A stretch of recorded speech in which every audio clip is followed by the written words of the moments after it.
বাইরে ভাই, চাঁদপুরের মানুষ পৃথিবী থেকে 2 দিন আগে আছে। এতদিন এরা সৌদির সাথে ঈদ করতো, মিডিল ইস্টের সাথে ঈদ করতো, রোজা রাখতো। এরা এখন দেখা যাচ্ছে সৌদিরও আগে ফেলাইয়া চলে গেছে, এরা অন্য জগতে চলে গেছে। আজকে দেখলাম চাঁদপুরের কিছু সংখ্যক মানুষ ঈদের জামাত পড়তেছে। কি একটা অবস্থা! এরা পৃথিবীর সবার আগে ঈদ করবে, আচ্ছা এরা রোজা কয়টা রাখে?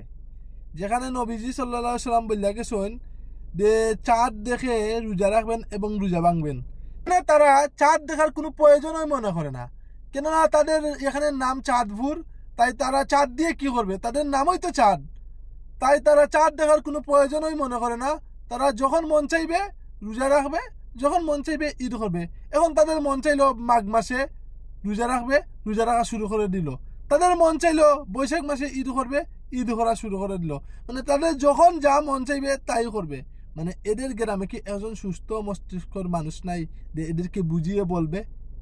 আচ্ছা এরা কি বলবে? এদেরকে আর কিছু বলার নাই, আপনারাই কিছু বললে যান।